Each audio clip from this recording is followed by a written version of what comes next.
she wants to fuck. Yeah. Like there's something about that. So. Yeah, there's something about like somebody being horny that's sexy. I've always said that. Pardon my take, YouTube, like and subscribe, like and subscribe. Best podcast in the world. Like and subscribe, like and subscribe, like and subscribe. On today's Pardon My Take, we have a full sports weekend. Holy shit. A lot of things to recap. We have the NBA Finals. We have Conor McGregor going out on a stretcher. We have USA Basketball. We have the Euro Finals. We have our good friend Troopz on the show to break down the Euro Finals. He was at Wembley. He saw the scenes. He talks to us about everything that happened there. We have some segments. We have a lot. Oh, the Waterdogs were good. A huge packed weekend to get you going on a Monday. So we're brought to you by our friends at New Amsterdam Vodka. Make sure you head to your local liquor store and pick up the new summer co-branded New Amsterdam Vodka bottle. That was terrible. I had to clear my throat. The same extra smooth 80 proof vodka now with custom Barstool labels made from some of the finest quality grain forms from America. It says form, but it's from America's heartland. New Amsterdam vodka is 5 times distilled for unparalleled smoothness and filtered 3 times for a clean, crisp finish. Also, you know our friends at Pink Whitney, New Amsterdam vodka. Pink Whitney is the drink of every summer for the rest of the forever. It is a great drink, so shout out the guys at Pink Whitney. New Amsterdam vodka, though, the brand new custom Barstool labels are out there. It is the smoothest vodka out there. New Amsterdam vodka. Maybe get yourself a little vodka soda. That's the perfect summer drink, especially wedding drink. Keeps you loose on the dance floor, keeps you hydrated. Also, make sure you have a good time. New Amsterdam vodka, the official vodka of Barstool Sports. Okay, let's go.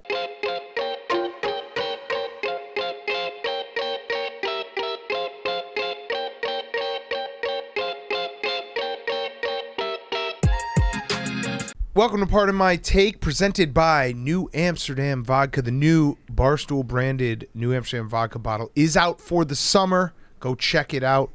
Today is Monday, July 12th. And guess what? We've got ourselves a series. The Bucks made sure Suns in 4 didn't happen. They beat the Suns pretty soundly. And I think a series is on. Well, it's not a series till the home team loses the game, so series hasn't started yet. The gentleman's sweep is still in play. I still think it's going to be 4-1 Suns, but Giannis is, I think, healthier than he's ever been in his entire life at this point. He's going out there dropping 40 points like it's nothing. Back-to-back 40s. Just jamming on people. He does look like the healthiest person on the court. And it was also a little bit of an anomaly in terms of the Jay Crowder game. He shot 6 for 7 from 3, and they still got their asses kicked. So, well, it was what we said on Friday's show, that if the Bucks, Giannis can't do it all himself. He had 40 plus on Thursday, game 2. He has 41 tonight, 41, 13, and 6. But you can't do it all yourself. And we said if Chris Middleton and Drew Holiday could just hit a few more shots, the game is different for the Bucks. Mm-hmm. And that's exactly what they did. They shot 50% combined. Yep. They hit a few more shots. Drew Holiday especially shot well. And that's the difference. Like he had his supporting cast around him chip in. It also probably helps that Devin Booker had a horrific shooting night. He was 3 for 14. Pretty bad. So I do think that the Bucks, like playing back games 1 and 2 in my head, I think this is gonna be a series. I really do. I think the Bucks, like they have enough guys to make this a series. I do still think the Suns are gonna win, but that was a great performance to come home, game 3, backs against the walls.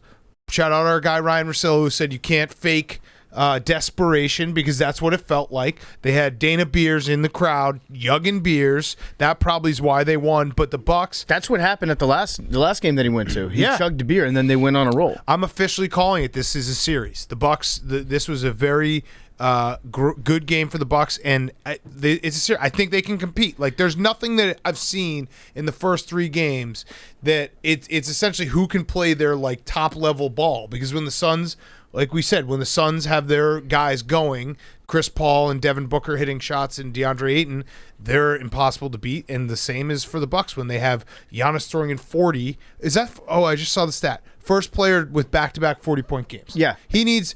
What's the terrible saying that everyone keeps saying on like ESPN SportsCenter uses it? Give him his flowers. Is that what they say? Give them their flowers. Give while Giannis they're his still here. flowers. I just know that I've seen it enough. As soon as Bleacher Report and the SportsCenter account does it, it's crossed the line. Mm-hmm. So give Giannis his flowers, ironically. Okay, but not really give him his flowers now. No, we're gonna mock it, but also do give him some before flowers. he retires. Give Giannis. Give his him credit. some flowers right now. So we'd be remiss if we didn't mention Frank Kaminsky's stat line tonight. Yep. He had 4 rebounds. 2 assists, 6 points, the triple single. He had the triple single. They should have been playing him longer because he kind of dominated the fourth quarter. Also, the coolest highlight of the game, He dominated without the a fourth doubt, quarter. was Cam Johnson. Yeah. And the dunk on PJ Tucker. The look on PJ Tucker's head on his face when he was like picking his head up off the ground, he looked like he had just been born. Yeah. He had no idea what was going on. He was amazed. He was like, there's no chance that dunk actually went in, right? What would you say, Big Cat, to the conspiracy theorists that say the NBA brought in Scott Foster to get Ayton in foul trouble because they know that playing Kaminsky will help the Bucks win? I disagree because I'm looking at it right now. I'm looking for a stat that would back up what I'm about to say. Well, here's a fun Scott Foster I don't think fact. there are any stats. Frank dominated the fourth quarter. Chris Paul is 12 straight playoff losses. 12 straight playoff losses when Scott Foster has been officiating a Chris Paul game. Okay, so no. There was one different one. I think the Valley-Oop game was Scott Foster. So it's like 12 out of 13. And that one was improbable. Game. Oh, and he didn't play in that game. Yeah. All right, so the games he's then played. my point stands. It's a series as long as they keep Scott Foster around in Milwaukee, and then we can go 7. Give Scott Foster his flowers. Yeah, give Scott Foster his flowers. I love it. You know what though? People, this is what we need for the NBA. The NBA, everyone will be like, oh, this is rigged. Ayesha Curry, oh, I can't watch this anymore. I like that the NBA, when it needs a series to go a little bit longer, will send a guy, and you'll make sure that it goes a little bit longer. I like that. Something that people need to quit doing is complaining about shit being rigged. They rig it to make it better. It's Buffalo Wild Wings. They rig it to get us to as close as 7-game series as possible. I want more sports. Right, like a sweep in Milwaukee would have been, besides Suns and 4 guy, who he lost so much money tonight. Yeah. Like he lost his entire brand is gone. And we said it. If the Suns had swept the finals, he would have. I think I said he would. He'd be like a multimillionaire, and I actually kind of stand behind that. Yeah, but no, now it's done. He would be. He would be the guy. Well, at the very least, he would never buy another beer in Arizona again. Right. He's probably going to try to get into another fight. Yeah. That's really the only way out. Suns and 6. If you're the Suns and 4 guy, you have to get into a fight, have it be filmed, and then you have to make a new declaration afterwards. And then have that go viral. Then now you're the Suns and 6 guy, and if that hits, boom, you're back on the gravy train. I don't think he wins the next fight. If he went looking for a fight, especially against a Milwaukee fan, I think he'd get his ass kicked because everyone's looking for him. Well, you know what I mean? He should just beat the fuck out of Dana Beers. Yeah. He would beat up Dana. Dana cannot handle himself. He just got his second vax. Yeah. So he's probably a little weak in the arms. No, I'm excited though. I want this to be a series. I do think the Suns are still going to win, but I'm happy for the Bucks. I do too. I do kind of like I feel gypped sometimes when I watch these games. Can't say that. I feel screwed. There you go. G-worded. I feel G-worded there you sometimes go. when I Nice. watch these games. And Ayton fouls out early or he gets in foul trouble early. Ayton has become one of my favorite players to watch just because he's always dunking. He's just always above the rim. And so when he's out, it's like it becomes a different game. Less fun for me. Yeah. Yeah, no, I mean I always think that they should change the fouling. You should get unlimited fouls. You should get unlimited fouls, and then it gets more punitive as you go along. I think your center should get unlimited fouls. But you get if you get to 6, now you get 3 free throws and 4 free throws, and you keep going up and up and up. But I still want to watch the guys play. Yeah. Yeah. I always go back to the Joakim Noah, Greg Oden final when they both got in foul trouble. It's like, well, this fucking sucks. Mm-hmm. So, series on? Is everyone agreeing series is kind of on? It's kind of on. It's low-key on. Wednesday is going to be game 4. If the Bucks win that, then it is high-key on. It's very funny that that during tonight's game, Major League Baseball had its draft during the finals game, and it was also supposed to be Game 7 of the Stanley Cup if it had gone 7. So stupid. I fucking love Major League Baseball. They're so dumb. They are geniuses. How do they not have the draft tomorrow when there's no sports on and it's the home run derby? Yeah, I don't know. You just do the picks in the middle of the home run derby. Yeah. Do the first 10 picks before the home run derby starts, and then start the home run derby. And there's always downtime during the home run derby. Start announcing the picks on live while people are watching that. Baseball is like, it's almost like they try to do everything wrong as a joke. Yeah. Which is what I've kind of learned to appreciate him. Like, I'm going to give Rob Manfred his flowers and be like, listen, this guy, he fucks up so much that he's almost become kind of endearing to me. Yes. Okay, so anything else on Game 3? Series low-key on. I'm seeing right now the Deer District is popping off. The dojo. They've got fireworks going off. Looks like it's a good time. Everyone's going to party. Oh, I had one other point. I'm done with 8K, the fans in 8K. I'm over it. Milwaukee's not really an Hank, you were 8K town. right. Well, no, it's not even Milwaukee. Here's why I'm over it. Milwaukee they should never have gotten HD television in Milwaukee. It's That's inside. a standard definition. Here's the problem. It's not that it's like so high definition. It's that the best fan moments that you have is when the fan doesn't know the camera's on them. With 8K, they have to get close enough so that you know that the camera's on you. So it's everyone going crazy for the camera. It's basically like watching a Jumbotron. I want to see, like the Euro final, which we'll get to, I want to see Mario yelling at his girlfriend who's dressed up like a pizza. Yeah. Like that's what I want to see. Or they need to disguise the camera somehow. They need to have it like in the mascot who's just walking around. Right. And so that people don't know that it's happening. Also, because they do start to show off for a little bit when you see a camera in front of you. Throwing a dab. Yeah. Maybe then you bring me back. I'm over it. I think it was cool for a minute, and now I think I'm done. Maybe I'll change my tune when they go to Game 5 back in Phoenix. Yeah, so I think in Phoenix the AK definitely plays. Yeah. But in Milwaukee, no. Give me those people in as standard definition as you can find. All right, so we had a crazy sports weekend. Out of nowhere too. This was one of those weekends when everyone's like, oh, we'll just get through COVID because then all the sports will be happening at once. This was one of those weekends because we had all the sports kind of happening at once. So UFC, Conor McGregor, his career is probably, well, it's not over. As a legitimate fighter, it is definitely Well, over. they're already talking about the fourth installation of this rematch. So Right. that's already tentatively been scheduled. But it does feel like it's over. He was getting his ass kicked in the first round. I don't think that Conor McGregor really feels pain because he stepped on his foot and it bent. It bent at a 90-degree angle. Awesome. And then he looks at it while he's on the ground and he just like calmly diagnoses himself with a tib-fib fracture. While he's on the ground, continuing to fight back, doesn't really wince in pain whatsoever. Mm-hmm. And then he has a presence of mind after that first round's over to just insist that they call it a doctor's stoppage. Yeah, he was not pissed a TKO. about that. Yes. I think he eventually got that. They got that He right did. because he made it to the end of that first round. But I mean, he was so cool, calm, and collected as his foot basically fell off. He was afterwards. He was the Rick James sketch in the Chappelle Show where he had no leg and he was saying how he was going to beat Dustin Poirier's ass. It's like, dude, you just had a fight with him. It's the Monty Python. It's a flesh wound. Right. Yeah. It's like, what are you talking about? You just lost the fight. I will keep buying Conor McGregor fights forever because he's electric. And part of whether you like it or not, guess what? Like the fight business, pay-per-views, it's about the characters behind him. It's about promoting the fight. It's about your mic work just as much as it is about like what's going on in the ring. So him as a legitimate fighter, that is over. He hasn't won. He's won one fight since 2016, and the guy he beat has lost or has not won a fight in his last 6 fights. Mm-hmm. So he's just not going to be able to fight at a high level. He had a great run, but it enough is enough in that respect. Like he's not a legitimate title contender. I'm still going to watch all of his fights. I'm still going to buy all his fights. He was getting stretchered out of the ring and then telling the guy, like, your wife was in my DMs. Which, that one hurt, though, because he said all week that he was going to make sure that Dustin Poirier left in a stretcher. Yeah. And then he left in a stretcher, and it's like, come on, dude. But back in the world's cheapest ankle brace, by the way. Yeah, well, yeah, it was basically like 2 pieces of cardboard. Yeah. It was a Capri Sun box. Do you think there'll ever be a day where we normalize like people liking to watch injury videos? Because I watched it so many times. I wanted to talk about how many times I watched it, but I knew that people, because you know the instant reaction when someone gets injured, like stop showing the replay, don't show the replay.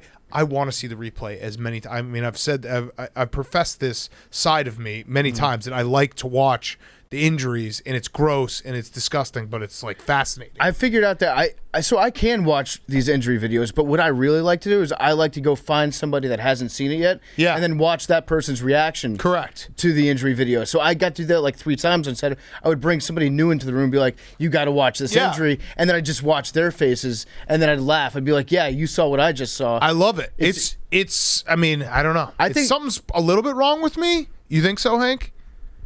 A little bit. Do you think there'll ever be a time where people be like, yeah, you know what, you're right, like show the replay again? Yes. Okay, good. So I'm ahead of my time. Yeah, it's like what Russillo said the other day. It's like, you say it now and then in 15 years, you're like, oh, there's no problem with that. Yeah, like now, like half of every... There will be an injury replay show. Yeah, right. We like should they'll actually have a channel. Yeah. The Red Zone channel. I'd watch it. Where the red is just blood. By the way, like an Instagram shout out account. our guy, Scott Hansen, re-upping. Thank fucking God. So we don't have to listen to Oh, no, I just took one of Billy's Who's Back. Billy's Who's Back. Nice. Well, we still have DirecTV, so there's... No, fuck. Yeah. Damn it. But there should absolutely be a Red Zone channel for injuries. Or just play like highlights. Two things the internet's killed. One is, really the main one that comes to mind is like watching football folly videos, like bloopers. That's probably... There are too many bloopers out there now. The NFL used to just sell a video that was just CTE in a can. Yeah. It was like, look at these guys getting knocked out. This is crazy. It was a blooper reel, and it was just players being concussed. Yeah. Oh, by the way, Scott Hansen, why he's the GOAT? I saw one of his tweets today, gave me chills down my spine. He said, in 9 Sundays from now, I'll be with you folks. That's it? Yep. That's I was like, sick. holy fuck. That's you awesome. I want to kiss you on your lips, Scott Hansen, and I want to punch Siciliano. Well, no, what would I do to his balls? He's so short. I'd probably like... I would actually just trip into his balls, right? Step over. Yeah. Just I'd step over while his he's standing entire up. head, yes. Yeah. All right, back to the fights. Yeah, UFC.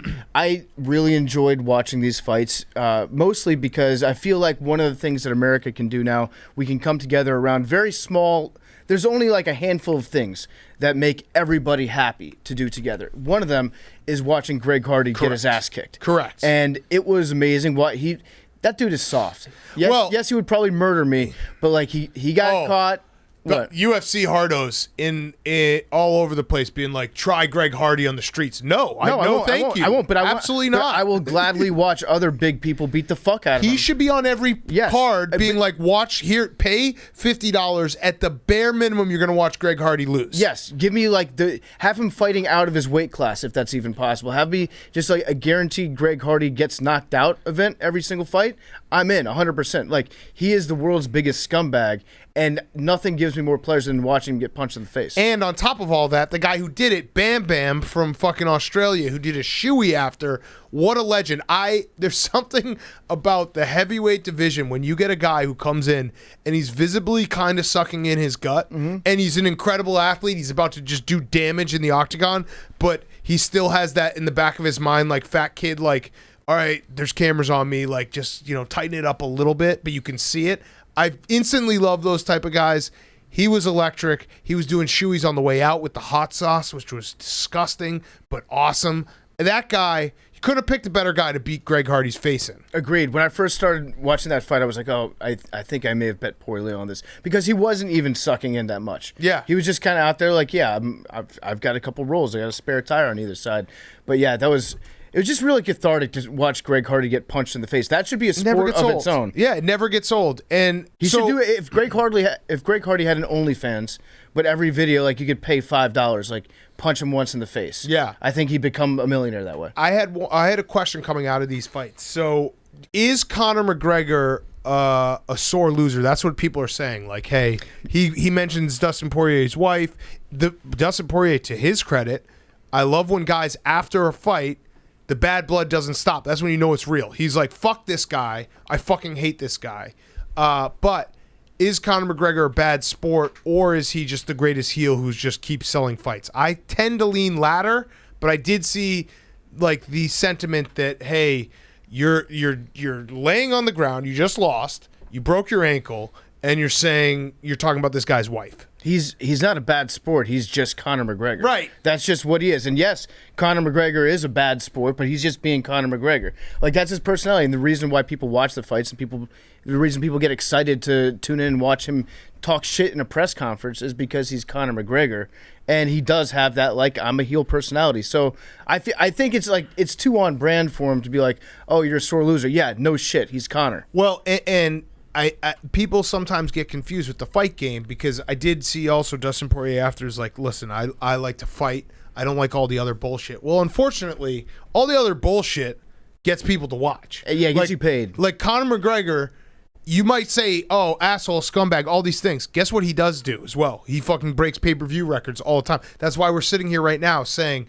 hey, he's not a title fighter anymore, but I'm still going to buy every single one of his pay-per-views. Just like Tyson at the end, who they were giving him good opponents, but Tyson was the same, where it was like, he sucks now, but guess what? He's still Mike Tyson, and one punch could do it all. Like, that's... Yeah, you might not like the entire package that goes into it, but you have to... So, like, for us, the reason why we're able to get paid to do the show is because we have Glenny Balls churn out burger reviews. Correct. Putting the lights on, putting money in our pocket. Coal in the engine, the furnace, whatever. yeah, the furnace, exactly. Yeah. So that we get to look good doing this podcast. That's true. So yeah, it's part of the fight game. You have to have somebody that's willing to stir the pot like that.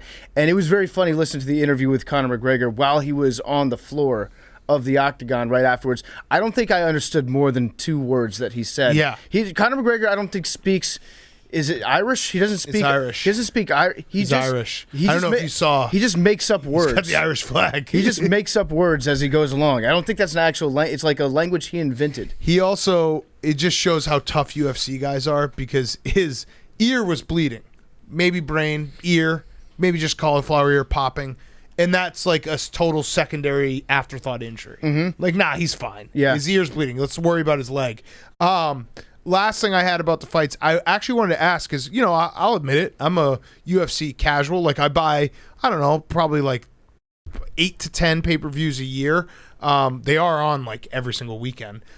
Do people like Daniel Cormier? That's my question, because I love it. Yeah. I think he's awesome. He's the best. But I don't know what the entire sentiment broadcast crew is perfect. Joe actually. Rogan sitting down next to Conor was fantastic. But I love Daniel Cormier is one of those broadcasters where I feel like I'm learning something. Like, there was that moment, I can't remember which fight it was, but it looked like someone was about to get choked out, and Cormier was like, no, he's good. Look at where his like arm is. And then 2 seconds later, he was good. Yeah. And I was like, holy shit, how do you know that? I'm always amazed. Because he's a fighter, but he's awesome. Right. He'll be watching 2 guys just wrestle on the ground, and he'll instantly be like, okay, he needs to put his right shoulder here at this time, and then he can get out with a reversal. Right. Which is something like, unless you've done it for years and years and years, like I don't, it doesn't even comprehend how you're able to just look at 2 guys and like mentally untangle them in your brain from afar. Right. And we obviously do knock broadcasters from time to time, Andrew Siciliano, but so when they do well, I want to say, hey, I love that guy. John Anik crushes it too. John Anik, best friend in of the biz. program. Yes. So I think it's a great booth. It's a great night. I love watching big fight nights. Like, that's the other thing. The last thing with Conor McGregor, whether you like him, hate him, whatever you want to feel about him, he brings the big fight vibe where you just know it when you feel it. When you buy the pay-per-view, when you sit down, when the main event starts, and you are so locked in, it's 1 a.m, chills down your spine. There's something that you can't replicate, whether it be boxing or MMA, on a big fight night. There's no other thing in sports like it, and Conor McGregor does that. Mm-hmm. He does. Asses in seats. He does. He really does. So it was great. It was just fun to watch a full card. All right, let's talk some other sports. Before we do that, Shady Rays, our fantastic sunglass sponsor. Are you wearing your Shady Rays right now? I am. All right, so Shady Rays. Spring weather and longer days are here to stay. Summer weather. Let's update the copy, Stephen Che, which is why you need the official shades, a part of my take. Shady Rays, whether you're one of the thousands who rock their shades daily, or you're new to the brand, you do not want to miss this epic deal. We're kicking off the summer. It says spring summer with a holiday level deal for Pardon My Take listeners. Head to shadyrays.com. Use code PMT35 for 35% off your entire order. That's insane. 35% off your entire order, so you can stock up on high quality polarized sunglasses for those trips to the lake or a much needed vacation. You can also try Shady Rays blue light glasses, their hottest collection, featuring a PMT fan favorite style, the classic timber with blue light blocking lenses for indoors and outdoors. So PFT wears them all the time. I wear them all the time. I love my Shady Rays. I think we're a whole show wears them all the time.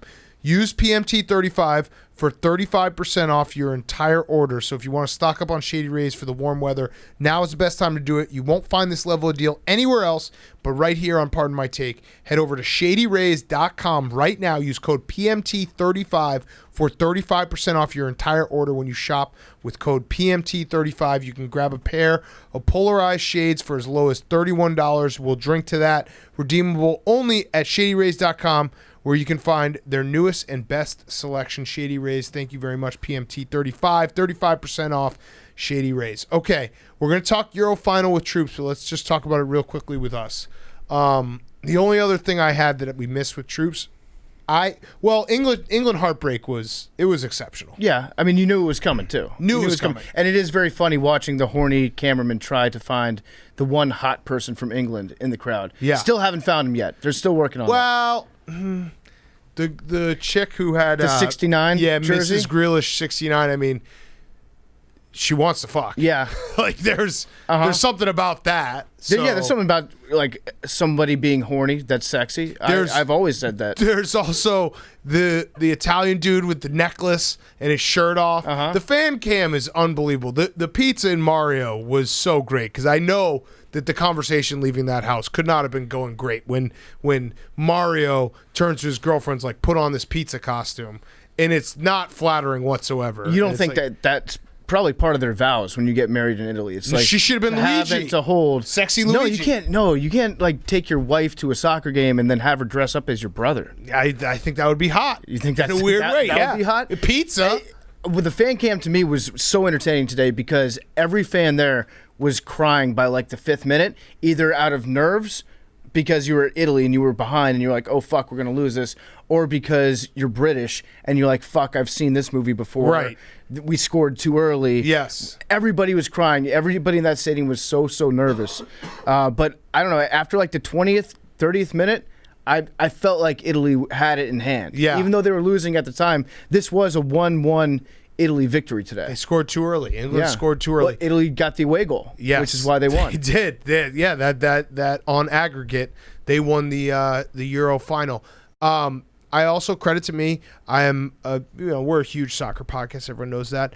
I finally figured out that Gareth Southgate is the name of the English coach, because for the longest time, when they would reference Southgate, I thought it was like a Scotland Yard situation where it was like the head of English football is on Southgate Street. Okay. And they're like, Southgate says this. No, I thought... Which, doesn't it kind of play? I thought Gareth Southgate was like the name of the stadium in like Liverpool. Yeah, right. Like it stadium. Sounds like that. Like, oh yeah, the word out of Southgate is that we're gonna have to start soccer today. Yeah. So Southgate was on the British side. Who's the coach of Fabrizio? Manager Fabrizio. That's another thing that we should discuss at some point. At what point do you no longer become a coach and now you're a manager? Mancini? Yeah, Roberto Mancini. I was close. Because if you're a college baseball coach, you're a coach, but then you're Major League Baseball manager. Yeah. And if you're a soccer coach, I think you might be a manager in college baseball. Really? Yeah. No, I think it's coach. I think it's college baseball coach. I guess it's yeah. But Roberto Mancini did a great job with the guys. Yeah, Roberto out there today. With it's that, also that 4-3-3. It's the little things in life. Like whenever they announce the whole Italian lineup, I just look at all the names. I'm like, damn, that guy's really Italian. They all look which so makes Italian. sense because they are literally from Italy. But Yeah. I don't know why. Like whenever you see a Luigi in the wild or Roberto or or Fabrizio, I think is maybe a guy on the team. Give us a couple of guys on the team. There was Immobile is one of them. Like I just laughed. Chiesa. Yeah, Chiesa is the Chiesa looks so Italian that he starts to look French. Yeah, a little bit. He is the most Italian-looking person in the entire world. We got 3 goalies: Salvador Sirigu, Gianluigi Donnarumma. Wait. That's our starter. Gianluigi, yeah. Like that's. I don't know. It's very stupid. I admit that it's very stupid to me. But I see them in the wild. I'm like, oh fuck, that guy's Italian. Yeah. So Big Cat, the last goalie for Italy was also named Gianluigi. I think it's like number 10. They give that to the best player. Yeah, that guy's the starting goalie for Italy always has to be named Gianluigi. And then if you win a major Buffon, title, too. That's him. Yeah. Gigi Buffon. Was Gianluigi Buffon. Got it. And so then it's like before, the Pope. Yeah, then before him it was like, I want to say Gianluca. I love it. Yeah. I love it. Yeah, that guy was really good. Give me a couple of other names. Give me a good couple. Giovanni Di Lorenzo, Giorgio Cellini, I don't know, it's just Leonardo funny. Spinazzola, Like Emerson, I love these just guys. Emerson, no Yeah. last name. Francesco Acerbi, Leonardo Bonucci, Alessandro Bastoni. Leonardo Bonucci? Yeah. That's a fucking fire name. Yeah. I don't know. Matteo Pessina, Andrea Bellotti, Lorenzo Insigne. I These love guys, these names. they all sound like they'll come over your house, smoke all your cigarettes. I just fucking love them. I don't know. Federico Bernardeschi. Yeah. So shout out Italy. It's coming Rome. All right. What else do we have? Oh, the Waterdogs are good. Yeah, they're solidified in the middle of the pack right now. Yeah, they So it's kind play of a well. log jam. I watched the entire game on Friday, skipped the entire game on Sunday, but I watched the entire game on Friday, and they played very well. They kicked the shit out of Paul Rabel's team. Well, they're beating some inferior opponents right now. Yeah, the only problem I had with them on Friday was they just stopped playing for the over, which we got to talk to the coach and figure that out. I had Billy crunch some stats. Give it to me, Billy. So our strategy is simply just shoot more. The Waterdogs shot the most out of any team in their game against the Cannons. There it is. How many shots? 50 shots. Boom. Versus the Cans shot 28 times. That's all you got to do. Just shoot the ball. And they also had the second highest total with 48 shots in their other game. So wait, so we had first and second highest total. Tied for second with the Archers. So this works. Yep. The results are there. There was a curveball shot that one of our guys had. Did you see that? No. He like spun it off the ground and it bounced to the side. Did it happen on Sunday's game? Yeah, it was today. I didn't watch. Well, the I just second saw the of it. highlight. I didn't watch the second. I didn't either. even watch any Well, highlights. I was watching Euro. I was watching the global game. Yeah. It's a beautiful sport. Actually, no, I did turn it on for a second. It was 0-0 5 minutes in. I turned it right off. Yeah, so we That won. did happen. We won. That's all. Listen, we're a results-oriented management company here. Good dogs, good boys. This Very week. good boys. Yeah, they get to sleep back inside. No more out in the doghouse. All right, let's do our Who's Back. Then we have Troopz. Then we have some segments for everyone today. Who's Back of the Week is brought to you by Cash App. Go download the Cash App right now. Bitcoin is back. The stock market is back. You can do it all on the Cash App. You can buy Bitcoin. You can trade on the stock market. And you can invest through the Cash App. And, of course, when you download the Cash App and enter the referral code Barstool, you get $10 for free, $10 to ASPCA. Download that Cash App right now from the App Store or Google Play Store today and buy yourself some Bitcoin. Okay, Henry is back. We're back. The whole crew is back. Shout out to Jake and Tongue filling in. Much appreciated. Tongue Bob. Big tonguey. But we are back. Great to be back. Hank brought back a sickness. Are you sick, Hank? Not a sickness, just a little hungover. It's called a vacation hangover. You got the beach flu. Yeah. Did you get sick on vacation? Well, I made it. I went really hard out of the gate, and then I think I got the beach flu like Got halfway it. through, Got and it. I'm on the back end of that. I also, it was. How many days is this beach flu on? Is this a 2-day hangover?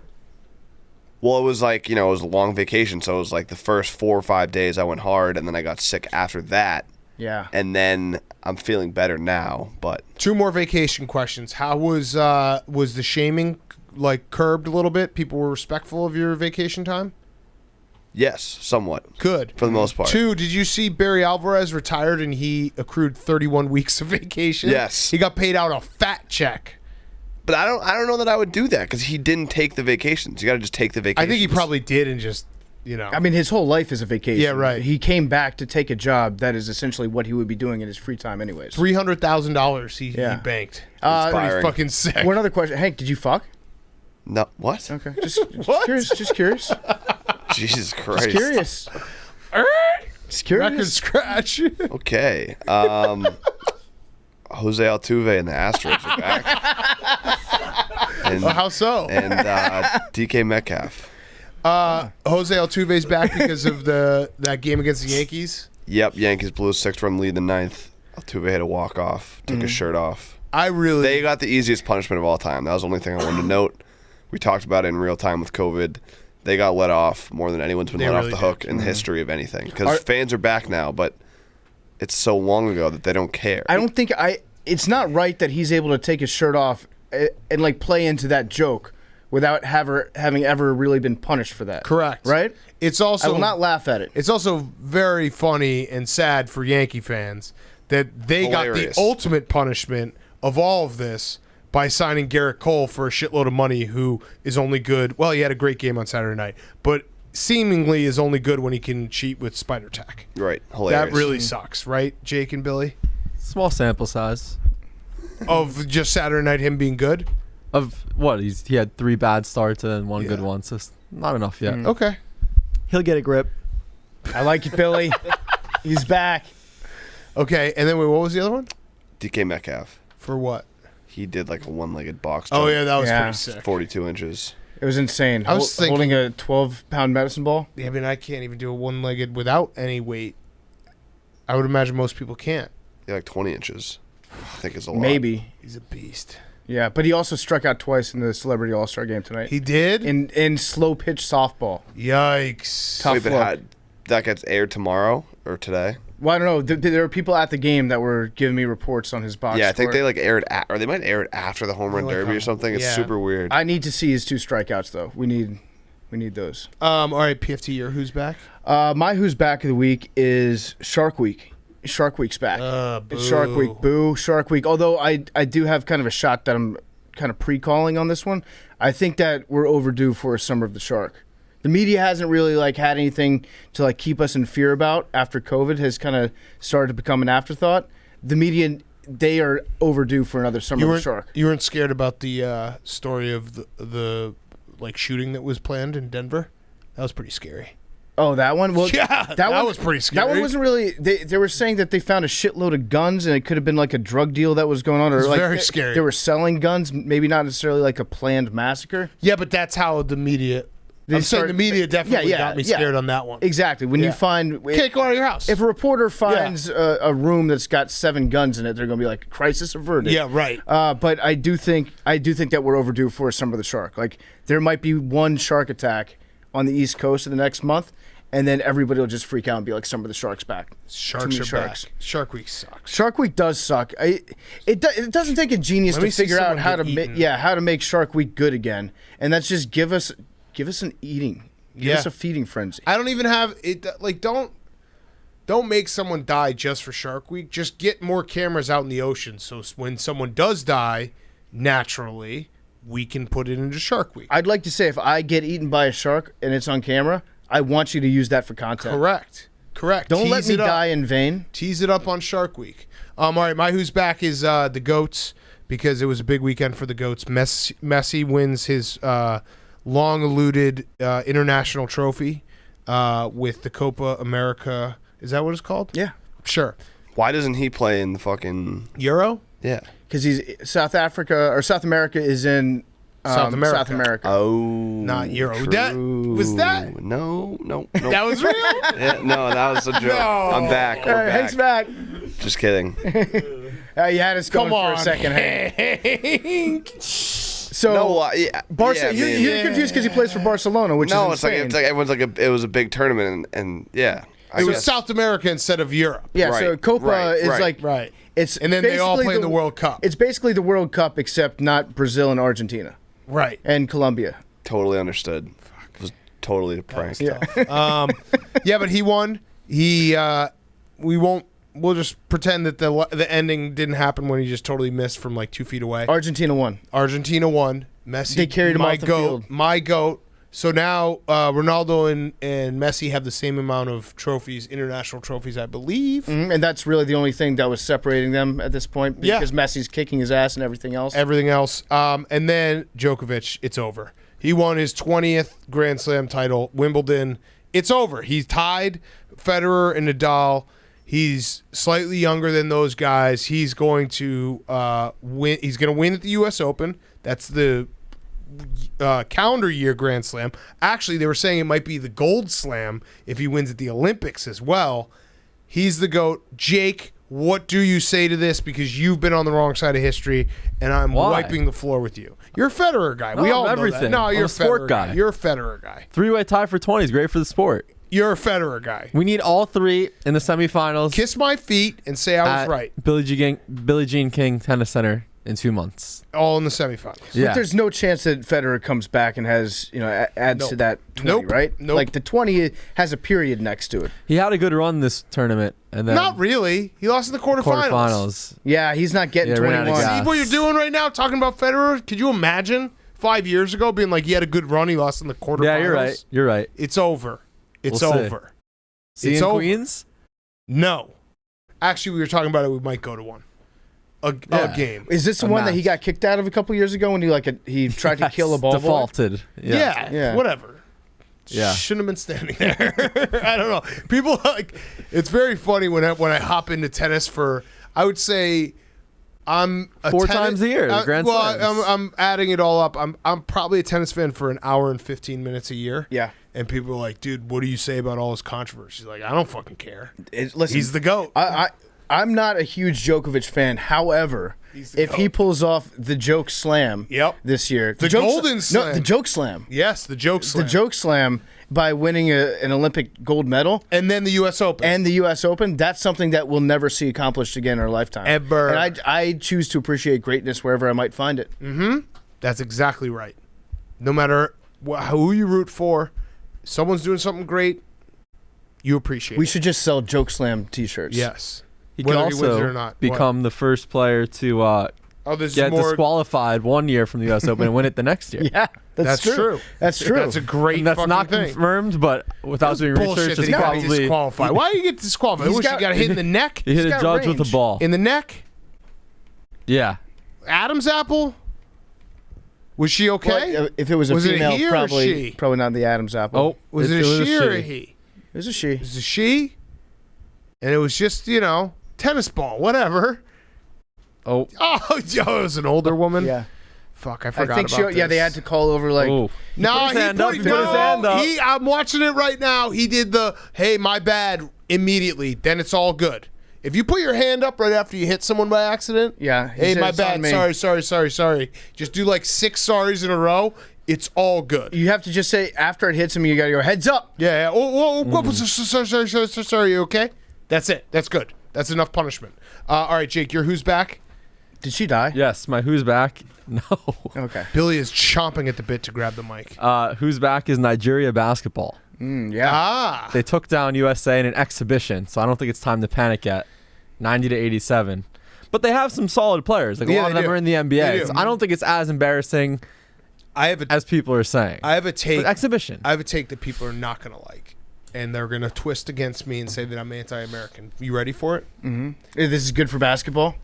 I love those people. No, that are saying like, no, I don't care you know about what? basketball. You I know don't what? care about sport. It's shown the all the good that the United States has done on an international level. global reach. The fact that these teams who used to just look up to us Yes. and get autographs from our players after the games are now able to compete. It really goes to show you what a great job United States basketball has done in spreading the game. Right. I think that David versus Goliath trumps all like fandom and nationality and everything. When there's a true David, and you might say, hey, Nigeria is way better than David, so it's not David versus Goliath.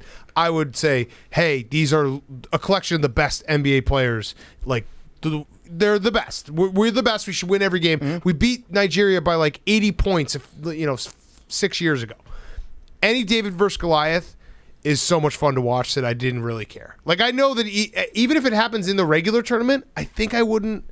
I want U.S. to win, but if they lost to a team that they should, like when they're 28-point favorites, there's part of me that's just like, that's incredible. It's almost like Appalachian State versus Michigan. Mm-hmm. Like if a division, like if Coastal Carolina played Alabama and they beat them, that would be such an incredible Like that sports Army story. Oklahoma game. Yeah, UMBC Virginia. There's something about that where you have this like, hey, this team has no shot, and then they pull it off.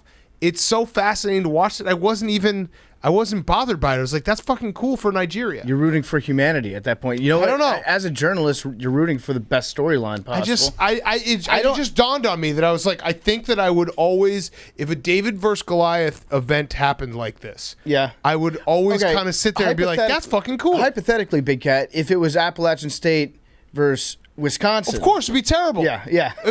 But I would understand that everyone else would be like, right. That's incredible. Right, exactly. I completely understand where people would come from. Yeah. So in this circumstance, I'm like, good for Nigeria. If it's in the Olympics, I'm USA all the way, baby. No, I'm USA all the way, but if it happens, it's like I still would step back and be like, you know what? That's crazy and cool because we should beat the fuck out of everyone. I also think that Pop is doing some like nice little behind the scenes chess moves here. Like this was the best thing that could have happened to the USA basketball team is to lose before the Olympics. Yeah, just don't give up 50% from and they don't have the full team because they have guys in the finals. Yeah, that's true. Yep. That's true. Also, shout out to Luis Scola. He's still playing for Argentina. Hell yes. Yeah. My favorite European. Ginobili out there? That'd be awesome. Yeah. He's good. Euro finals. Well, Hank, a lot of those people in Argentina, they do have German ancestry, if you know what I'm saying. That's true. Yep. Billy. My Who's Back of the Week. Billy's back on Who's Back. He's just, through sheer force of will, has got himself back in Who's Back. My Who's Back of the Week is football guys. Kevin Zeitler was doing pass pro footwork. Badger. While his wife was giving birth. Mm-hmm. Labor. Actually, the best part of that was someone, I think a teammate of his replied and was like, if you know Kevin, he does this everywhere. Like if he's waiting in line at Chipotle, he's doing some pass pro. I also like how it's referred to as like I'm getting a couple sets sets of pass protection. What that really means is like you're just shuffling your feet to the side real quick. No, boom, that's one set done. You could see mentally he was critiquing his own form. You do the set. You do the shuffle to the side. You bend at the hips. You get your arms in tight. Yeah, and you're ready to punch. It's a set. It's definitely a set. It's just very funny that it's got its own term for like doing that one specific dance move. It's actually a set. And if you're an offensive lineman, you just find yourself doing this all the time in places. Just like if you're a golfer, you just work on your swing everywhere that you go. You just take air reps. Right. It's an art form. It is. Mm-hmm. All right. So, Billy, welcome back to Who's Back. Thank you. Good Who's Back, Billy. Yeah. Hank, he was like, can I say my Who's Backs right now so that no one steals it? And I was like, oh, okay. So I thought he just powered through, and I like it. I thought one of you guys was going to take that. Captured it back. We did take, which one did we take? Scott Hansen. Scott Hansen is back. All the way fucking back. You're a Scott Hansen guy, right? Oh, wait. Hardo Journos? No, we're doing that in segments. Okay. Let's get to Troopz, PFT. You have a quick word from our friends? Yeah, our great friends over at Bird Dogs. We love Bird Dogs. I wear Bird Dogs every single day. Got the beach house cooking right now. What I do in the morning is put on a fresh pair of Bird Dogs, wear them down to the beach. They're perfect. You can take a dip in the ocean. Then they dry off super fast. You can wear them out. You can go out for lunch in them, go back to the beach. They're actually the perfect summer shorts. I love wearing them. I've got about 10 different pairs. It's all that I'm wearing this summer. It's peak summer, and that means that Bird Dog shorts are back. Big time. If you're not wearing Bird Dogs all summer long, what are you even doing? They're the best and most comfortable pair of shorts that have ever existed. They have super soft built-in underwear. They're perfect for doing literally anything. Beach, golf, brunch, pool. They are the short shorts of the summer. Bird Dogs stole Lululemon's designer. They're just doing it better. And Bird Dogs' new summer styles are all out on their website. Check it out. Bird Dogs, you will not regret it. Once you start wearing Bird Dogs shorts, the worst thing I can tell you about them is you're not going to want to wear any other pairs of shorts besides your Bird Dog shorts. And they've got a great deal for you. You remember they sent the nunchucks, they sent you the Crocs, they sent charcuterie boards when you ordered their shorts. And now, if you go to birddogs.com and you enter promo code TAKE, they're going to throw in a free Bird Dogs whistle tip football. You remember the Nerf Vortex Howler footballs that whistle when you throw them? The footballs you can literally throw a mile? Yeah, that one. It's a must for summer. I've got one from Bird Dogs that I've been throwing around on the beach. It's the best toy of all time. You will not find a better toy than the Whistle Tip Vortex football with the tail on it. You can throw it a million miles. It looks awesome. It sounds fun. It is the best toy that you can have on the beach or anywhere else this summer. So go to birddogs.com and enter promo code TAKE. They're going to throw in that football just for you, and you get to buy their great shorts, which you will not regret. And here he is, Troopz. Okay, we now welcome on our good friend Troopz. He was at the game, England versus Italy Euro final. You can listen to his podcast, Back Again with Troopz AFC. He will have an extended breakdown this week on his podcast. He's also got a bunch of videos out, so go follow him. He was at the game. So, Troopz, you joined. We can tell that it's not exactly a great moment. My first question is, it's not a question. Your haircut looks great. And then the question comes in, when did you get that haircut? My boy, man, you get me? He looks after me. There's only really two people I trust with my hair. One's in New York and one's over here. So if I'm in London or New York, the trim and fade is always on point, blood. You get me? But what day? Literally today, blood. No, true. So you got it thinking like, I need to look good for all the pictures that are going to come out when it finally comes home. No, how could you? Nah, but like, it's a big game, blood. So man has to come correct. You get me? Like, I can't be going in there and flipping. I'm looking like a madman. Yeah. I'm in the trophy. And you get me?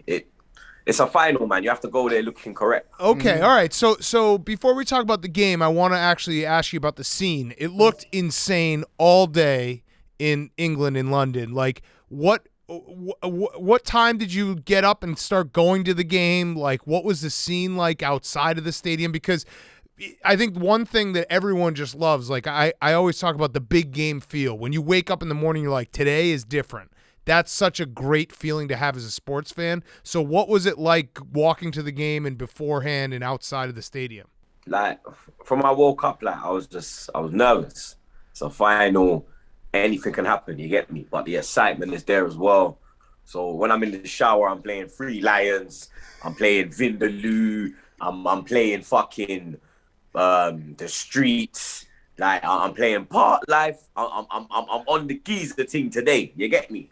And like, went to the ground. Literally, like, from I got to Wembley Way, I couldn't move, blood. Like, I could not fucking move. I've been Wembley a lot of times. Like, I've been there for FA Cup final with Arsenal. I've been there for England games. And today, I have never seen it like that in my life, blood. In my fucking life. It was like Corona didn't exist, blood. There was no masks. There was nothing, blood. It was just like, 2019 vibes. You get me? But it was like, everyone was just up for it. Like, it was literally like, if when you man come London, I want to bring you like August times, innit? So I could bring you to Carnival.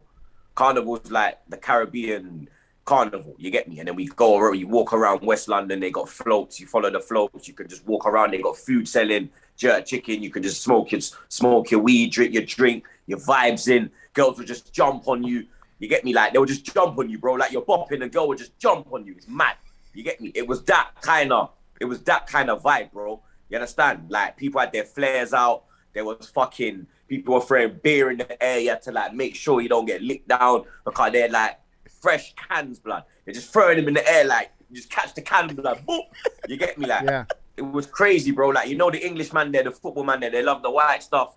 There was bare of that, blood. Like, man, yo, Troopz, you want to cheeky one? I'm like, yo, brother, you man know me, like, you get me? I'm a member, blood. You understand? I bud my thing. When I snort my thing, you understand? So I'm just there rossing my zubbies. And then, like, when we went up to go in now, because, like, I never see the ambush, innit? When people ran up and was moving to fucking stewards and they broke into the actual stadium. I never saw none of that because I was vibing on Wembley Way. Because I got my ticket, I ain't got to worry about that. So I'm just cooling. So when I've gone up there now, obviously because the man them's gone up there earlier and everyone's just like, don't give a fuck, jib gang, everyone's doing the jib thing. It took me like, I left my spot at like 6 o'clock, yeah? And it literally would take where I was on a normal day to get to where I wanted to go, like up the stairs at Wembley, it would take me a minute, blood, yeah? And it took me 45 minutes, blood. I never got to the fucking turnstile until 6:45, blood. Then when I got in, I got upstairs, everyone's on the concourse getting mad, beers are flowing, beers are flying again. You get me? Like, it's just scenes. Everywhere you go, it's just scenes. Like, everyone's up for it. It's a feel-good vibe. Like, I never saw no madness. You get me? Like, at the start of the game, I never saw no madness. At the end of the game, that was a different thing, blood. You get me? Yeah. Yeah, did you feel like a little bit of a sellout having a ticket to the game instead of being one of the, a man of the people breaking into Wembley Stadium? That sounds like it would have been more fun if you didn't have a ticket. Nah, you're just a madman, blood. You understand that? I got fucking thrown out of there with fucking jet skis. For vlogging. Right, yeah. What happened? Vlogging? You were vlogging? For vlogging. Bro, so we were vlogging, yeah? As you do. You get me? For vlogging, blood. You understand? I heard all you fucking pricks were walking around the next day in the office saying, for vlogging, blood. For vlogging, blood. You man are dickheads, I swear down, blood. So, like, even that situation, like, they threw man out because I think it was the size of the camera. Yeah. Because the worst thing is, yeah, I even told Jets, I told Jets, obviously, I spoke to you lot. The man that threw man out, I saw him at the semi-final, blood. He's come up to me with 7 of them, blood, yeah? I'm chilling there. 2 of my man there I'm chilling with, and there's like a couple fans that fuck with me, innit? Like supporters, they're there, I'm just chilling with them. There's like a group of us. He's come in front of me, yeah? And then he's like, you all right, mate? And I was like, I looked at him, yeah? And I was like, this pussy hole. Like in my head, I was like, this pussy hole, it's him. And then I looked, yeah? To the side of me, I just see, like, at the corner of my eye, I just see bare, like, orange. Like, fluorescent orange. So I turn, yeah, and I just see 7 of them. Like, there. I'm like, brother. I turned to him, yeah, I said, big man, what the fuck is your problem now? I said, you're going to throw me out again? I said, what are you throwing me out for this time? Like, he said, no. They notified me on the camera that you're here. So I just thought I'd come up and see you and just apologize and say it was nothing personal. Wembley were telling me in my ear to get you out. Your friend was rude. You try to blame it on jet ski, blood. Oh. These times I'm telling him, bro, when you was throwing out my guy, he was filming the floor. So we've got all what you said, blood. We've even held back certain shit you said, blood. Yeah? And released what we wanted to. We could have made you look even worse, blood. Yeah? I said, what it is now is nobody ain't fucking... I said, you don't feel sorry. I said, what it is you feel pressure, blood. Yeah? Yeah. You felt the heat, blood. Yeah? You realize, blood, because your friend was telling you, yo, this is Troopz, like, this is what he does. Like, he's not filming the game. He's filming his reactions. That's what he does. Like, we man even got you saying on the vlog, oh, he's Arsenal. Oh, we got a problem. I said, so what? Are you Tottenham? Is that the problem? I said, is that the problem, blood? I said, what? Because Saka's running riot and came went there fuck all at that time. I said, is what, you're jealous or something, blood? You understand? He's like, nah, your friend was rude, Drete. I said, whatever anyway, man. Then he goes to me, oh, where you sitting? I said, a seat. You get me? Yeah. Then he's like, what seat? And because Wembley's full of red seats, I said a red seat. You get me? Look, you lot know me, blood. You understand? Yeah. I'm saying, fuck this man, blood. I'm saying, I'm in a red seat, blood. What do you mean, what seat am I in? I said, why do you want to know what seat am I in? He's like, oh, I want to come next to you. I might want to come in your vlog again. I said, move from me, bruv. Then he's like, I can ask you for your ticket. I said, say please, and I might show you, blood. And then he's like, and then he was actually like, please, can I see your ticket? I said, he's a steward. I have to show him in it. I said, all right, cool. So I don't know if he thought I gybbed and I never had a ticket. And when I back up my ticket now, he's like, oh, okay. And then he's walked off, blood. So you're a wanted man, so you had to get a ticket. So for vlogging is great. We should sell shirts for vlogging. Vlogging is not a crime. Yeah, vlogging is not a crime. You can't arrest me for vlogging. All right, so let's talk about the game. Do you think, and this is no troll, but it did feel England scores so early. It was actually, they said on the game, on the telecast, fastest goal in Euro final. Right? Do you think that actually ended up like, I mean, it kind of hurt them because they played to like a defensive game after that. They didn't keep attacking. Did you see it when it was happening? Like, oh, this might actually be a problem because we're just waiting for the game to end, hoping that nothing bad happens. At 1-0, I was saying to the people like around me in the crowd, it was all talking as you do. I'm saying to them, yo, you can see that, Rice is getting tired. We need to throw on Henderson because we need speed in the midfield now. The midfield, we're kind of getting overrun. You could see that Mount weren't getting on the ball. They were controlling the game. I'm saying, we need to take off Mount and put on Grealish. We need to have a man that can hold the ball and give us control of the game because you could see they were coming You understand? Pause. They were coming every fucking angle, blood. It was a game of 2 halves. And then extra time, it could have gone any way, blood. You get me? First half, we had it. Second half, they had man pinned against the wall, blood. You understand? And we couldn't get out. And I think Southgate, he took too long to make the changes, blood, because when he brought on Saka is when they equalised. He straight brought on Saka. You understand? When Saka weren't even one to bring on, because when he brought on, I hear what he's doing though, because when he brought on Saka, he went to a 4, because we was playing a 5. So when he brought on Saka, we went to a 4. So then boom, you get me? You've got Sterling on the left, Saka on the right, Kane down the middle. But then you still got Phillips, Rice, and Mount as the 3 in the midfield, blood. That's 2 defensive, blood. You understand? You need to be off. You need, as you lot say, you need to be offensive. Right. You need to be on the attack, blood. Because at 1-0, 1-0 is they say the most dangerous scores in football are 1-0 and 2-0. Because 1-0, 1-1, 2-0, 2-1, they're back in the game. They could get the ascendancy, bang, 2-2. I'd rather be 2-0 up, blood.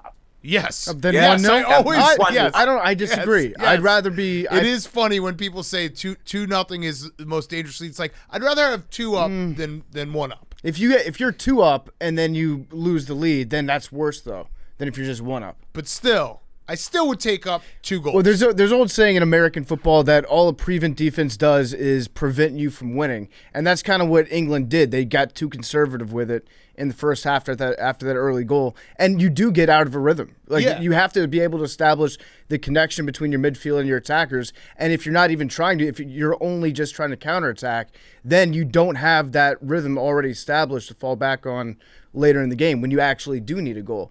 And I was curious to know what you thought about the substitutions. You know, they put on a lot of subs, essentially 4 penalty kicks. That to me always feels weird when a player gets in and maybe they've only been on the field for a few minutes and then they're expected to go out there with the weight of their team on their shoulders and score a goal on a PK. Do you kind of feel that same way? Like if you're going to put a guy in who's going to take a penalty kick, let him get his legs loose a little bit. Let him play a little bit of football before it's time for him to go up there and score. With me, yeah, if you're good at penalties, then you're a set piece man. You can come on. You don't really need time to get into the game to hit the ball in the back, to hit the ball from 12 yards, blood. You understand? You're seen as a specialist in that position. Mm-hmm. So I understand when it's when it's like the 29th minute in extra time, and you see a man like you're like, we're getting him on now. We're getting him on now. Fuck, there's a minute left. We're just getting him on so he can take a penalty. Mm-hmm. It's like you even see certain games where they would bring off the goalkeeper and change the goalkeeper because the goalkeeper on the bench is better at penalties. Yep, right. You understand? Wait, I love the way that you say penalty. Can you say penalties again? Penalties. This fucking guy. I love it. Do you think Sterling should have kicked though before, or Grealish? Because it did feel. I mean, to PFT's point, you had guys who had no flow of the game taking penalties there, and you're right, like the specialist aspect, I don't really fully understand that, but it's similar to having like a guy pinch hit at the end of an extra inning game. It's like, all right, he might do something, but it also might be really hard because he hasn't had any flow of the game. When you come into the penalty situation as well, you don't really need the flow because you're just literally walking up from the halfway line to the penalty spot. So it's literally you and the goalkeeper. So it's not like you against. You understand? It's a bit more different when it comes to penalties. So when it went to penalties, were you like, it's over, we're fucked? Nah, like anything can happen in penalties, isn't it? Well, anything can happen, but it always pretty much ends up in English heartbreak, right? Yeah, that's true, blood. But we broke that. Innit? We broke that in Russia when we beat Colombia on penalties. So. You understand? We kind of have that hoodoo off our back. We haven't beaten Germany since the fucking 66 final. We beat them in now. You understand? Croatia knocked us out of the fucking Russia semi-final. We beat them first game. So there's things where, you understand, we have improved on what we did in previous years. Okay. But you can't blame the players. Like, you have to blame Southgate because we shouldn't have got to penalties. Like. Right. So, all right. He took too long. So my question is, so it seems like obviously devastating loss, but do you feel, is it different than other English devastating losses? Because it does feel like England's building something for the future. and like things are going in the right direction. So does it is there optimism even in a terrible, terrible loss like that? Yeah, this time, even like Russia, there was optimism because we knew who was coming through the ranks, who would come into the Euros. So there was optimism from then. So right now, I'm even more like confident. You get me? That we could go on and do bits at the World Cup. You understand? Might not win it, but maybe we could get to a semi-final again. You get me? Yeah. But in previous years, it was a bit different because when we lost, we were like, yo, this is the end of like the whole Beckham, Gerrard, Lampard era. This is bullshit. Like, the next one we're going to be shit because we're building. Right now, we've built.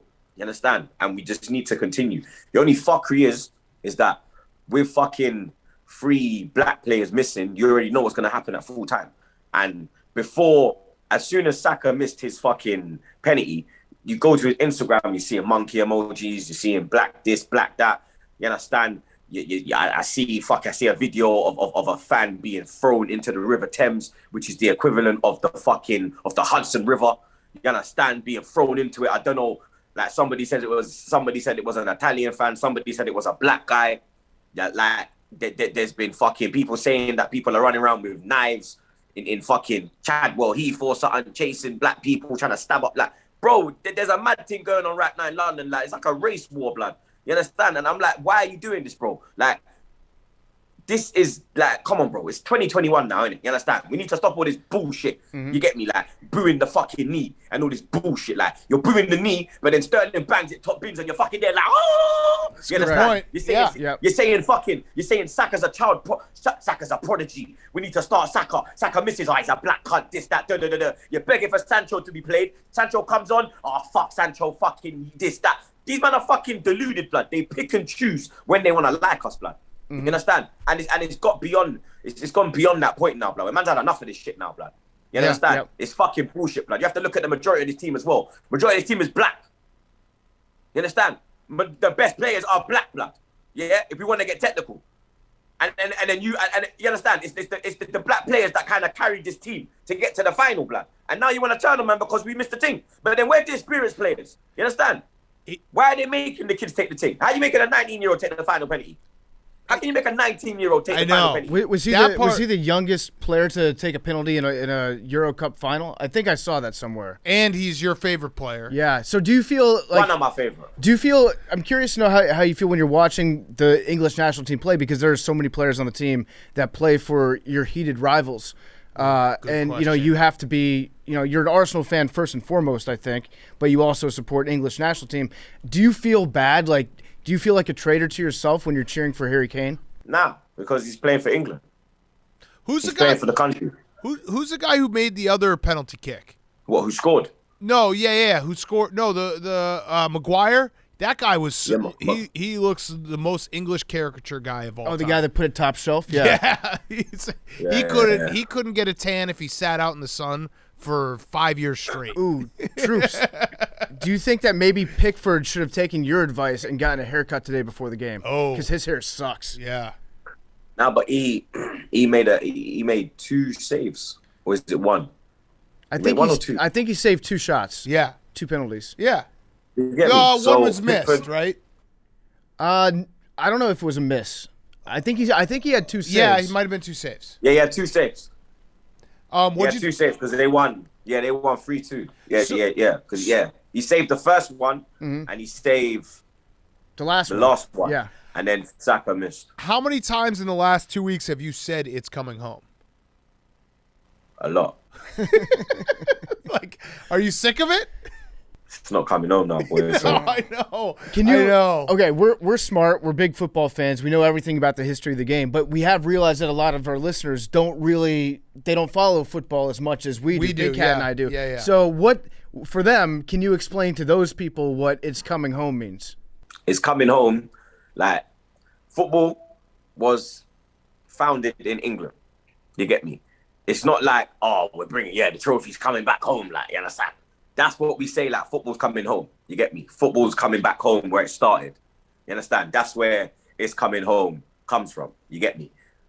Obviously, other people will have their other analogies of it. But for me, it's because football was made in England. So if we win a trophy, we're bringing football back home. I got it. You understand? The sport's coming back home to the place of its birth. Yeah. So that song was made in '96 for the Euros when we got to the semi, and then Southgate missed the penalty and we lost to Germany. And that song's been around since then. What so after the game, was it just everyone was as sad and terrible as it could be? I don't want to sound like but this is really like what sports are. Like they obviously show people in the crowds who are like dying a million deaths for a reason, because it's the, thrill of victory and the agony of defeat. So how truly miserable was it in the stands? I wouldn't say miserable. I'd say heated. Okay. You get me? These men are so lucky that I don't film what they do. I swear to God. Oh my God. Yo, man saw some madness tonight, bro. Yeah, I'm watching this. I'm watching this video right now of the person being thrown into the Thames. It was it's an old-fashioned toss. Yeah, Thames. The Thames River. Bro, it's like there's two of them. There's two men, and they literally just dash him whoop into the Thames. Maybe it was celebration. Yeah, it could have been Italian. Nah, that's not us. They were Englishmen, and they threw in a person. Somebody said he was Italian, somebody said he was black. I don't know, because you can't tell from the video. Well, maybe. You get me? Well, But when I came out, the English aren't known for bathing. Maybe he was just getting a little quick bath in. boy, we started this whole hooligan thing. You get me? So you understand? Yeah, Like, I did see. It's what it is, blood. Here's what I'll say is that I do think, and obviously we have no idea because we're not on the ground, we're not at Wembley, but from the reaction in the media, I do think that 2021 people are like getting in front of it, being like, you can't blame these guys, like blame the coach. And like also penalty kicks. Actually, this is a question that I want to know your take on. Ending a game in penalties. Are you for it or are you against it? Because there's a lot of people who think it's terrible way to crown a champion. It's obviously thrilling. You get some of the most like incredible moments in the sport from this. But where do you side on that? No, I'm with it, man. It's part of the game. You get me? If you can't win it in 120, right, then it's got to go to a penalty shootout.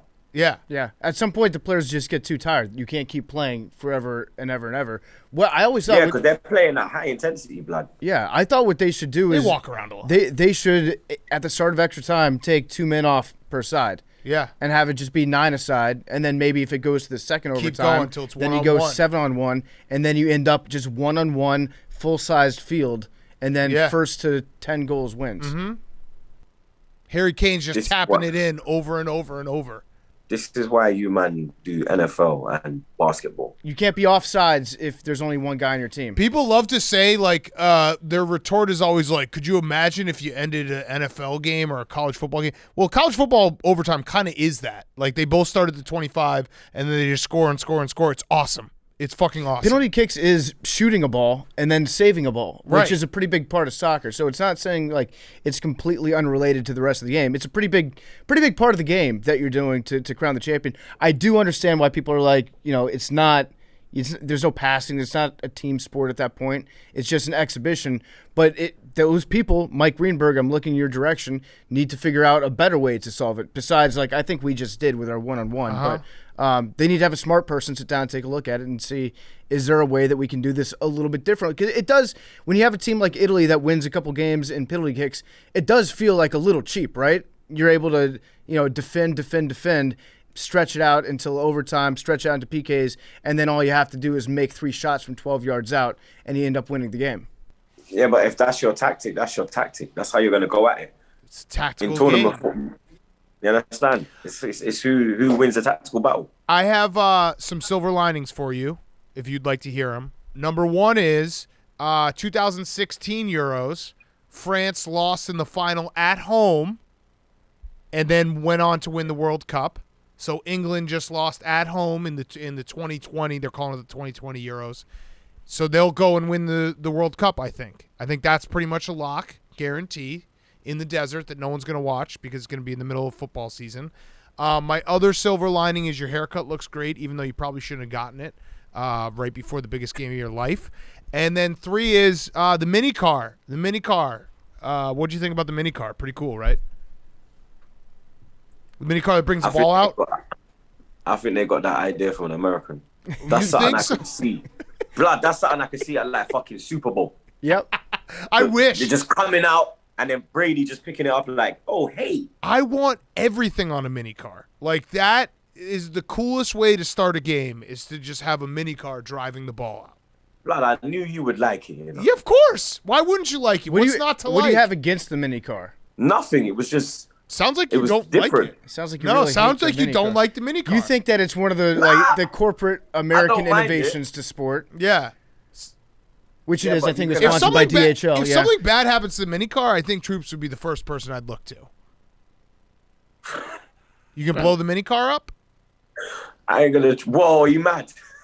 Dude, you better not. I'd be so mad. I fucking love that cute little car. I'm trying to get back in the country, blood. Yeah. You mad? So, all right. So you're back again is his podcast. When are you coming back? I'm back on Thursday. You're coming home on Thursday? Yeah. Wow. Right, love it. Okay. Well, I feel bad for you. I really do. I do think that I was rooting for the most pain because why not? And then when it happened, I was like, damn, the fact that it was Saka and it was, you're there, I felt really bad for you. I just want to tell you that as a friend. I truly did. I still liked enjoying watching like England lose and watching the pain, but I did feel bad for you in that moment.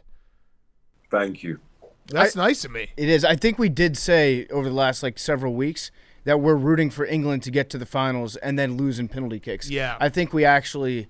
Yeah, we may have manifested that into happening. Because it's a good storyline. And it's good for ratings, Troopz. And when you finally win it all, it's even better. And let me just say, fuck Gaz as well, blood. Oh, what did he do? What did he do? Fucking talking about Saka, blood. Oh, no. Fucking dickhead. So what Dave let him out the pocket? Oh, last question. Do you think Harry Kane's a ball hog? Because I do. What do you mean a bull hog? He just he intercepts other people's passes that are directed to someone else. He dribbles too much. Yes. He did it to Grealish in the semis. Yes. He's a ball hog. In the 90th minute. Yes. The ball, Sterling whipped it and it was for Grealish and then he come and tried to, and then he done some bullshit with it. But he's a striker, innit? Like I remember Henry used to do it as well. Like I remember fucking Pires would whip it in and Henry would take it off Bergkamp. Because it's just that striker mentality when the ball comes across, your natural instinct is to go. You're not going to let it go. That's how you've got all these goals. Because when it comes to you, it's just boom. When you see it, you just ras it. Mm-hmm. So I wouldn't really say it's a bull hog. Okay. I have one last question. It seems to me that maybe the biggest champion of all in this Euro tournament was VAR. Because I feel like VAR got it right for the most part. There were no VAR controversies. Are you starting to come around on VAR? VAR was very good. In the Euros. But I've never had, my problem with VAR is the people that use it. Not actual VAR, because VAR does what it's supposed to do. Do you understand? It's the people that make the decisions that fuck up VAR. It's like guns don't kill people, people kill people. You understand? Yeah. So the people that was running it in the Euros should run it in the Premier League. Then it would work. Yeah, I actually thought it worked really well. I was shocked at how seamless the VAR experience was in this tournament. I was surprised that that when Cellini pulled Saka, that never went to VAR. I'm a big VAR should just get a thicker line believer. If they just made the line 3 times as thick, it would make the game a lot better because a lot of the goals would go in. They said they was looking at doing something like that. Yeah. And they were gonna, and what they would do is the decisions would favor the striker, not the defender. Yeah, just make it a little bit thicker. That way, when you look at it, you're like, okay, well, it's harder to figure this out. Boom, goal stands. Because some of the decisions are mad tight. Like even the Arnautovic goal that was scored against Italy, that was disallowed. That was literally that was like a fucking a nose hair, blood. Yeah, I think that when they show the replay of the offsides call, where they have the different colored lines for each player and where their shoulders, that's too confusing for me. Just turn the offsides position. That entire side of the field should be bright red, and if the offensive guy is standing in what appears to be a giant lava pit, to the right behind that last defender. That's how I can tell if it's offsides. I don't like the whole tiny yellow line, tiny red line. It looks too much like math for me, so it gets me confused. That's why they do it, because it's tight decisions. So they have to do the 2 lines like that, and then they pull it. I'm just too dumb, I think, is my problem. All right, well, Troopz, we'll see you on Thursday. Safe flight. Sorry again. 3 Lions coming home. We'll just wait till you go to the desert in the AC. In where is it? Qatar. You'll get him in Qatar. Yeah, you'll get him in Qatar, dude. Qatar. Oh, also, just a little heads up because I know you care. The U.S. is actually about to win a trophy, so. Are we in the Gold Cup final? This is, I think, the opening round of the Gold Cup. Well, that's close enough. You got it, step 1. Gold Cup. Yeah, well, you did see our CONCACAF Champions League final cup that we won against Mexico a couple months ago. You remember that? So our trophy case is full, and yours is, I don't know what. I mean, you guys haven't won anything. They were doing it like if you're 65 years old and English guy is 65 years old, you've never seen a major trophy win. No one cares what you won. Were you happy for Messi, though? Some people do. Were you at least happy that Messi was able to accomplish something? The GOAT. Fuck Messi. Oh, fuck you. Yeah. Why do you hate Messi? Is this Falkland Islands beef still or what? Pinaldo? You're a big Pinaldo guy? Ronaldo. No, his name is Pinaldo because he only hits penalties. Sweet! All right, well, Troopz, we'll see you. Safe flight, man. We appreciate you coming on. In a bit, man. Troopz is brought to you by our good friends over at HelloFresh. We love HelloFresh. They offer 50 menu and market items each week, including ready-to-eat salads, sandwiches, and soups. You can try HelloFresh's quick and easy meals. They're 15 to 20-minute dinners, breakfast on the go, and more. They're easy options, perfect for your busy lifestyle, and there's something for everyone to enjoy, with all recipes designed and tested by professional chefs and nutritional experts to ensure deliciousness and simplicity. We love HelloFresh because it makes eating healthy cheaper. It makes it easier. It takes a load off your mind. You don't have to worry about what's going to be happening for your next meal. Everything's planned out for you. You can get better value. HelloFresh is 28% cheaper than shopping at your local grocery store, 72% cheaper than a restaurant meal without sacrificing the quality of your meal. We love HelloFresh. It's the best way to stay in shape, best way to get in shape. Use HelloFresh.com/PMT14. That's promo code PMT14. Get 14 free meals. That is a hell of a lot of free meals. 14 free meals, plus you get free shipping. All you have to do is go to HelloFresh.com/PMT14. HelloFresh, America's #1 meal kit. All right, breaking news before we get to our segments. Conor McGregor has released his statement. Should we listen to it live on the show? Yeah. Let's listen to it. Let me get it up. How many times is he going to say fook? All right, here we go. This is Conor McGregor. He released this 20 minutes ago. We're going to react live. What's up, fight fans? The Notorious here. Just out of the surgery room. Everything went to plan. Everything went perfect. I'm feeling tremendous. We got 6 weeks on a crutch now, and then we begin to build back. I want to thank all the fans all around the world for your messages of support. I hope you all enjoyed the show.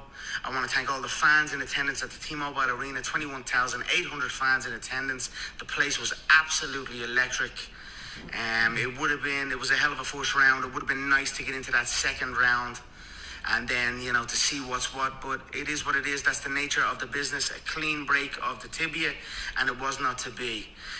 Dustin, you can celebrate that illegitimate win all you want, but you've done nothing in there. That second round would have shown all. And, onwards and upwards we go, team. We dust ourselves off, we build ourselves back, and we come back better than ever. Let's go, team. That's it? Okay. I mean, that was kind of. I was expecting something. I'm a little bigger. disappointed, actually, from Conor. Yeah. So I wanted him to say something about Dustin Poirier's wife. Yeah, just checked my Instagram DMs, and there she is again. Yeah. Hey. I was also hoping. Well, I really liked what he did there. To the list the great spin zone impressions. You like that one? Yeah, that was good. That was Northern Irish. Yeah. I don't know if you picked it up. That was more where Rory McIlroy's from. Yeah, it's Belfast. Yeah. But speaking of, not Dublin. How awesome was that guy who just walked and grabbed that club from Rory? Endless respect to that guy. He strolled up there, and then Rory, I got to take Rory's man card on that one. Rory was just like, and you know what? He's catty too. You know what it really shows is that you can do anything that you want as long as you do it with enough confidence, and people will think like, oh, maybe there's a chance he's supposed to be taking my club and doing a practice swing with it, because he certainly looked like he was meant to be there.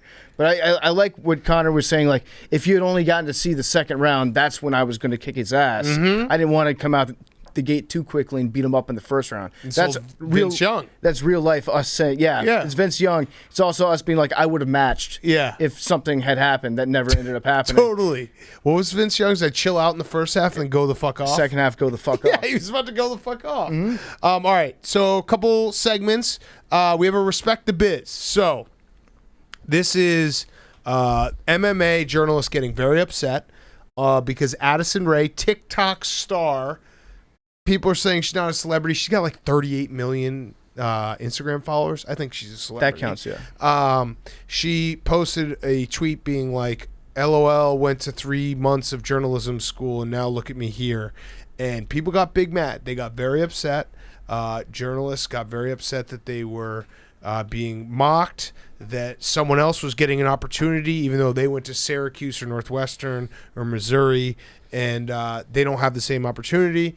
So where do we land on this in the Respect the Biz? I feel like we should ask Jake about this. Where it hit him hard. As somebody who spent money going to college to get a degree to do this professionally, do you think that she should have been banned from the arena? I don't think she should have been banned from the arena, but it's the way life works. You gotta get lucky in the business too. That's how it works. There are a lot of different ways to get into the business. Right. And I think it was just mostly the fact that she said that she spent 3 months in journalism school. Yeah. She should have just been like, I didn't go to journalism school and look, I'm here. Yeah. But the 3 months is really twisting that knife a little bit. I do think that journalists kind of miss the point sometimes when it comes sports journalists. We're not talking about other, big J's. Yeah. She gets people to watch. Like she's also fucking around. Yeah, she's fucking around, but she also like when people will criticize her and be like, she doesn't have any talent. It's like, well, she has 38 million Instagram followers. Like, if people care about her, right? Like, you can't do that. Guy who's sitting there who's got a Syracuse degree, gathering dust. You should have been hotter and had people care about you more. Yeah. Does this hurt? No, I understand. Well, it's that, and it's also like the UFC isn't really a bastion of journalistic integrity to begin with.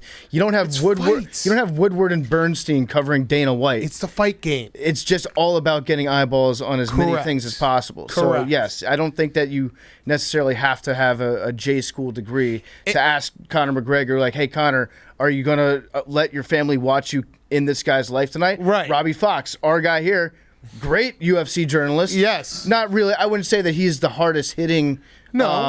Question asker of Conor McGregor. He's a fan, and he treats the sport like it's fun, which I think that a lot of times people have gotten sick of watching sports like it's something bad that they're watching all the time. Correct. If Addison Rae is breaking down, like, if there is a big controversy in the UFC, money embezzlement or some like dark, side of the UFC, and you're asking Addison Rae to do the investigation on it, then yeah, I would probably be on your side, journalists. You're probably right. Addison Rae's not the person for that job. A red carpet where you could probably get actually better answers when you have an attractive celebrity TikToker. Well, I mean, she is. That's why she got. Are you going to say she's not? Bonk me. How old is she? She's definitely over 18. Right? I hope. How old is she? What do you think? She was going to college when she was 16? Oh, yeah, good point. Thank you. 20 years old. Really Thank you. All right.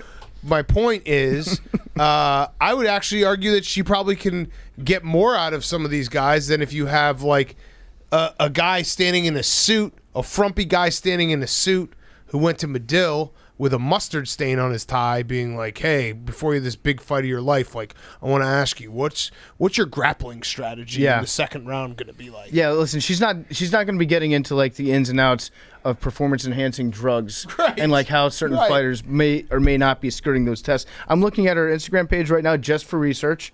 I followed her. I think that I did. She looks to be more than qualified. Good job, Dana White.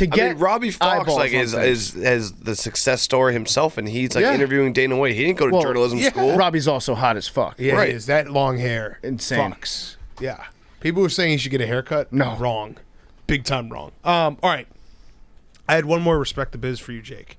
We're going to put you on the hot seat. What do you think about Colin Cowherd as a broadcaster?